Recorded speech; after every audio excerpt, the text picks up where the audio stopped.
अस्सलाम वालेकुम। उम्मीद करती हूँ आप सब खैरियत से होंगे। अल्हम्दुलिल्लाह मैं बिल्कुल ठीक हूँ।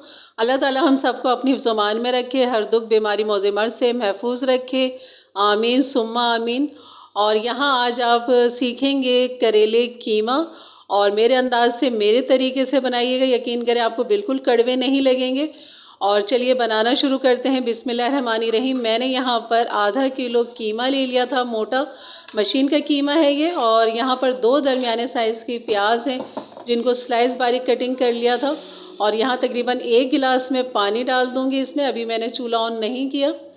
और यहाँ ये टमाटर हैं, 2 टमाटर ले लिए थे मैंने। इनको भी मैं बारीक इस तरह मतलब कटिंग कर लेंगे, रफली कटिंग करेंगे और इसको इसमें डाल देंगे कीमे के अंदर।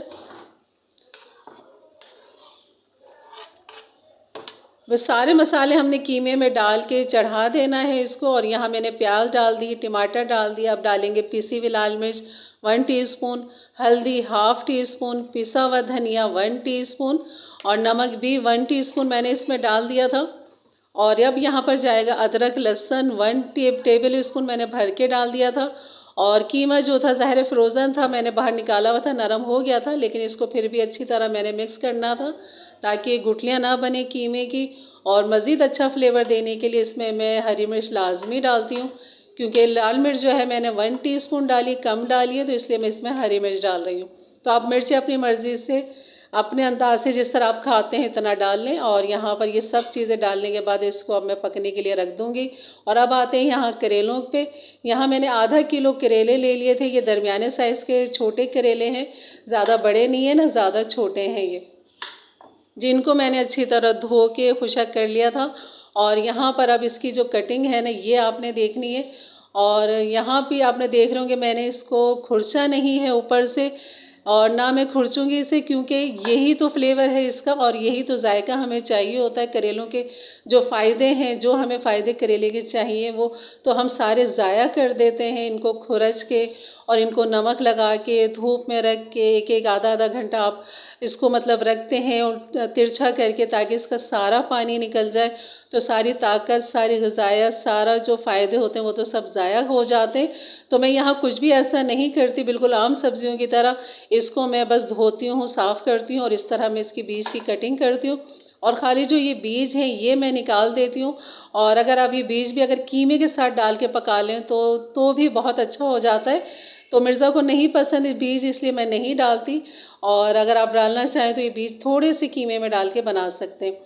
तो इसकी कोई भी चीज़ ज़ाया नहीं करें, क्योंकि बहुत बेहतरीन होता है ये, बहुत फ़ायदेमंद होता है ये सब्ज़ी। और यहाँ करेले आपने देखे मैंने बिल्कुल मतलब कि ऊपर से नहीं खुरचे हैं, बस इनके मैं बीज साफ़ कर रही हूँ, इनके किनारे में इनको साफ़ कर रही हूँ। और बीच में इस तरह कटिंग कर रही हूँ कि 2 ना हो और सिर्फ ये एक भाग से खुल जाए। और उसके बाद इसमें से मैं अंगूठे की मदद से इसका जो नरम गूदा होता है गुठलियों का अंदर से, वो सारा मैंने साफ़ कर दिया। अब ये हो गए थे मेरे करेले तैयार, बस कीमे की तैयारी का इंतज़ार था। तो यहाँ कीमा भी हमारा बेहतरीन तैयारी की तरफ आ रहा है और हर चीज़ जो है बेहतरीन मिक्स हो चुकी है, लेकिन अभी पानी है इसमें और कीमे भी थोड़ी सी कसर है। तो मज़ीद मैं ढक के इसको पकाऊंगी और इसे ड्राई करूँगी। तो तकरीबन 10 मिनट के बाद फिर मैंने इसको चेक किया तो पानी अच्छा खासा ड्राई हो चुका था। और बस अब यह है इसकी भुनाई का टाइम। और यहाँ पर इसकी करेंगे भुनाई और इसके बाद फिर हम करेले का काम करेंगे, किस तरह मैं करती हूँ। और यकीन करें मेरे अंदाज से, मेरे तरीके से बनाए बहुत लजीज बनते हैं, बिल्कुल आपको कड़वे नहीं लगेंगे।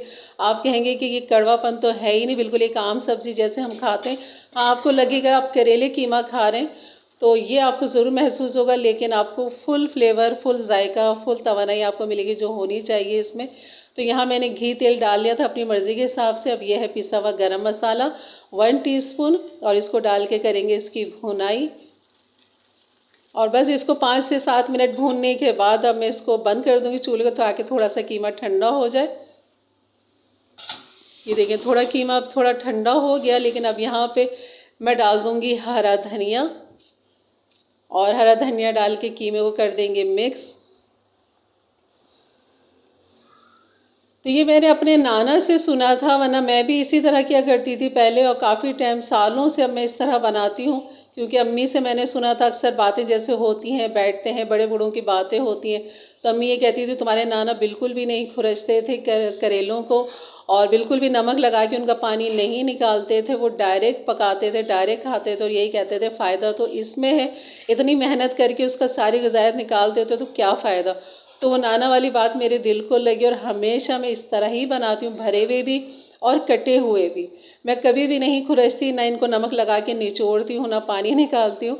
और आपने देखा होगा मैंने किस तरह करेलों को कीमे से भरा और फिर इसको निचोड़ा, यानी कि जो इसमें तेल या पानी जो थोड़ा निकाल दिया मैंने, ताकि धागा जब हम लपेटें वो हमारे हाथों पे इसका पानी ना निकले कीमे का। और धागा आप देख रहे होंगे कि मैं किस तरह लपेट रही हूँ। तो आपने गिठान नहीं बांधनी है, बस इसको लपेट के आपने इस धागे की कर देनी है कटिंग, और इसको कीमे के जो बचा हुआ कीमा है हमारा, उसके ऊपर हमने इस तरतीब से इसको लगा देना है। तो यहाँ हम सारे करेलों को इसी तरह तरतीब से लगा देंगे, और फिर हमने करेलों को पकाने के लिए इसको दम पे लगाना है। और कीमे मैंने सिर्फ हाफ कप पानी डाला था, ताकि करेले जो हैं वो गल जाएं, पक जाएं। और यहाँ क्योंकि कीमा हमारा भुना हुआ है, खुश्क है, अगर हम पानी नहीं डालेंगे तो वो फिर लगेगा नीचे, तो इसलिए आपने हाफ कप पानी ज़रूर डालना है। इस टाइम आपने हाफ कप पानी डालना है जब आप सारे करेले रख दें। तो मैं यहाँ वो निकल गया था स्क्रिप्ट, तो यहाँ पे मैंने आपको बता दिया था कि मैंने पानी डाला है, जैसे कि आपको नज़र आ रहा है। तो यहाँ ढक दिया था मैंने, इसको उबाल आ गया था, अब कर दिया था हल्की आंच पे फिर आपने इसको पकाना है। जब उबाल आ जाए तो दम वाली आंच पे आप इस करेले को छोड़ दें, और 15 से 20 मिनट के बाद फिर आप करेलों को इस तरह पलटें, ताकि नीचे का हिस्सा ऊपर आ जाए और ऊपर का जो हिस्सा है वो नीचे आ जाए। और फिर आप मज़ीद इसको 10-15 मिनट और दम पे लगाएं। तब तक आपने दम पे लगाने जब तक करेले आपके गल नहीं जाते, पक नहीं जाते। और आप देख रहे होंगे करेलों का जो कलर है वो चेंज हो चुका है, यानी कि बहुत अच्छे से ये पक चुके हैं। और देख रहे हैं नीचे मैं दिखा रही हूँ कि नीचे बिल्कुल भी नहीं लगा कीमा, क्योंकि हमने बड़ी एहतियात से पकाया है, दम पे पकाया है। और यहाँ पर ये करेले आपको निकाल के दिखाती हूँ, और धागा ये देखिए ये इसी तरह आराम से निकल जाता है। अगर हम धागा नहीं बांधेंगे तो ये करेले खिल जाएंगे और कीमा इसमें से बाहर आ जाएगा, तो वो खूबसूरती नहीं आएगी जैसे कि ये अभी नज़र आ रही है आपको। और यहाँ मैंने ये प्लेट में निकाल लिया था, और आप देखें कितने लजीज लग रहे हैं माशाल्लाह। इसी तरह ये खाने में भी जब देखने में अच्छे हैं तो यकीनन खाने में भी लजीज होंगे, और आपको बिल्कुल कड़वे नहीं लगेंगे। अल्हम्दुलिल्लाह जो भी मेरे घर की ये करेले की डिश खाता था वो ये कहता था कि आपके करेले कड़वे नहीं हैं, आपने क्या डाला है, आपने गुड़ डाला है इसमें, या आपने क्या इसमें टेक्निक इस्तेमाल की है। तो और जब मैं उनको बताती तो वो हैरान होते थे कि अच्छा, अगर ऐसा करने से मैंने बस ये कि हमारे नाना वाली बात है कि वो कहते थे कि इस तरह खाया करो, तो यकीन करें कड़वे बिल्कुल भी नहीं होते ये पकने के बाद। आप बिल्कुल मेरे अंदाज से, मेरे तरीके से बनाएं, और मेरे नाना के अंदाज से बनाएं। अल्लाह ताला उनको जज़ाए खैर अता फ़रमाए, और जन्नतुल फिरदौस में आला मकाम अता फ़रमाए, उनके अल्लाह दर्जे बुलंद अता फ़रमाए, आमीन सुम्मा आमीन। और यहाँ ये देखें करेले कितने बेहतरीन मेरे गले हुए हैं, बेहतरीन गले हुए। इंशाल्लाह आपको ये वीडियो अच्छी लगी होगी तो एक लाइक कर दीजिएगा, एक अच्छे से कमेंट्स के साथ, नए हैं तो सब्सक्राइब कर दीजिएगा, और बेल के बटन को ज़रूर क्लिक कर दीजिएगा, ऑल के बटन को प्रेस कर दीजिएगा, ताकि मेरी हर आने वाली वीडियो की नोटिफिकेशन आपको मिलती रहे। इंशाल्लाह मिलते हैं एक अच्छी वीडियो के साथ, तब तक के लिए इजाज़त दें। अपना बहुत सारा ख्याल रखें, दुआओं में याद रखें। अल्लाह हाफिज़।